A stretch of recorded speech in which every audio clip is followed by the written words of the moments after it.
Hi, everyone. Thank you for joining the Revenue Optimists. We're a space where go-to-market leaders and revenue operations folks can come together to learn from one another in order to grow their businesses. My name is Dave Nelson, and today I'm very fortunate to be joined by Gillian Murphy, who's the manager of marketing operations at GitLab. And Gillian has grown through the ranks of marketing ops at companies like LinkedIn, BrightTalk, Dropbox, and now GitLab. So Gillian, thank you so much for joining us. Thanks, Dave.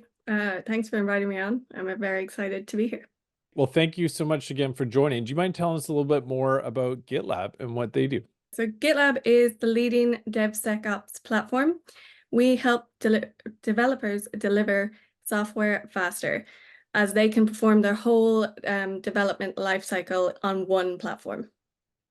I know that you mentioned you're running leads once they marketing qualify. So I can imagine that kind of bridges that gap from marketing's done all this incredible work trying to bring leads into the business, nurtured them to a point that it's qualified, and now you're kind of ready to hand that off to the sales team.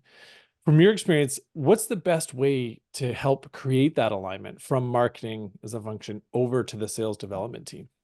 I have worked in different scenarios where sales dev are more aligned with sales teams, and I've worked in scenarios where sales dev are more aligned within the marketing function. I would say I would prefer when they sit in the marketing function. And the reason being is I think it's easier to create that excitement for marketing campaigns and get the sales development team involved in marketing campaigns. And overall, I think the flow works really well. Does that mean that kind of there's a difference in goals and whatnot between the two, where one is kind of responding to inbound and others are just strictly doing outbound? Or is there kind of a combination? A good structure we've seen is a BDR will still get inbound MQLs, but only for accounts they have marked as they're actively working. So I guess with the BDR, it's more of a combination role for them, and the SDR is focused on following up as quickly as possible on those inbounds. How are you setting that up from a marketing operations function to set them both up for success?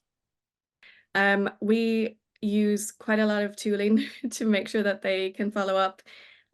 We use Salesforce views so that they can access the leads, and we have activity tracking tools like Outreach in place so they can quickly follow up on those leads. But one way we track it is SLAs. Something we're working on at the minute to launch is SLAs to make sure they're following up in a timely manner. I'm assuming you're talking about a service level agreement between the marketing team and the folks that are actually responding to those leads. What kind of SLAs do you put in place today, and how have you seen that work? Yeah, so I've worked previously where it works really well. And it works really well to create a common language between marketing and sales development on the terminology of follow-up and how follow-up is going. One thing, we're in the process of getting this launched currently at GitLab, and we're excited to kind of have that development in how we speak to each other, and to have it as a coaching opportunity for BDRs, SDRs, and also from a marketing ops perspective, it's a really good way of making sure technology is running smoothly. Because if an BDR, SDR doesn't follow up timely, that might be a problem on our side of technology or process isn't going well. It might not be the rep's fault at all. I believe it. There's a lot of complexity that goes into making sure that, if it comes in on a weekend or if it's from a different country and different time zones, that sort of thing. What kind of systems do you have set up? How are you actually doing that? Because I know Salesforce doesn't necessarily make it easy to see like from when the lead came in, when it was actually actioned upon. It's something we're struggling to build for ages because we have a lot of complexity, as you mentioned. Since we're a global remote company, we have BDRs and SDRs in every time zone, and they can work multiple business hours. So we were really struggling for a while to have the technology, and it involved talking with developers on code and all these different hacks to try and make it work. And then recently, Traction launched response timers where you can input business hours and you can input time zone, and it's made the whole process much easier. And we've been flying since that has been launched. Oh, it's amazing. I'm glad to hear that. Thank you. Thank you for the shout out. And so just back to the process. So you have leads come in, they hit a certain qualification, passed over then to the sales development team or the business development team who are responding. And so how are you tracking like what is a response? Like what is your criteria for that? And how do you set it up? What could others learn from you guys on when it does come in on a weekend or it does come in from a different time zone, et cetera? I'd recommend starting out, keeping it simple, and having any kind of follow up, whether that's an email, a LinkedIn task, or a call, count as follow up. And then as you progress and iterate, you can build that where it's where you say, no, only a call will count as a first touch for this SLA. And even build on it further. If there's no phone number available, then an email can count. Mm, Um, so yeah, I recommend starting simple and then building. amazing. So I can imagine when you're looking at these SLAs, what happens if you're seeing that a rep isn't hitting an SLA? Yeah, that really depends. If it's one, I would leave it up to, if it's one rep not hitting their SLA, I would leave that up to the sales development manager as a coaching opportunity for that rep.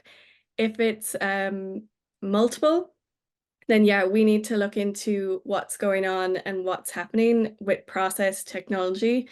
One thing I've implemented in a previous life was just a simple reminder. When there was 2 hours left in the SLA, we sent a Salesforce chatter reminder, I believe, to them saying like, hey, you've 2 hours, otherwise you won't meet this SLA. And we saw a 50% uplift in met SLAs because of this simple reminder. That's really smart. Okay, so if I break that down, you're basically looking at when it was assigned and kind of doing the math to see how long is the SLA and how much is remaining between when it was assigned and that SLA. And then is it sending an email? I think there you could do anything, but we sent a Salesforce chatter. So we like Okay, to meet the reps where they're working. We generally find that works out best. amazing. Okay, and so prompting them saying, hey, you only have a couple hours left. What's the typical SLA that you have between reps? I've seen multiple. I've seen 8 hours. I've heard a month. I've Oh, seen people ask for 15 minutes. Um, so yeah, I would say average maybe is between like 2 hours and 8 hours. okay. Okay. Any difference between the kind of, I don't want to say quality, but the type of lead and the SLA that you would recommend? Yeah, I definitely recommend having a shorter SLA based on what type of lead it is. As you can imagine, if it's an inbound lead that has filled out a contact form, has given a phone number, that's a very qualified lead that wants to talk to someone. So you want to get on the phone with them as much as possible. For that, I would definitely say maybe a 15-minute SLA is appropriate. But maybe the SLAs where or the MQLs where the scoring has built up over time. They've attended a few events. They're still very much qualified, but not as hot. I would say maybe lean towards an 8 hour SLA. And again, with iteration, you can build that out and look at analytics to really figure out what works. Right. Oh, that's great. Any other tactics that you recommend for improving that kind of alignment from marketing to sales? Yes, I recommend for sure sharing data sources with sales and marketing in terms of lead routing, how they route accounts. We try to match how we route leads. So the shared data source is address data as an example, or it could be industry data, for example. But it stops that question of like, well, why was this lead routed on this data, but the account is actually based on that data, and it creates much more flow within technology as well when everything is working off the same sources.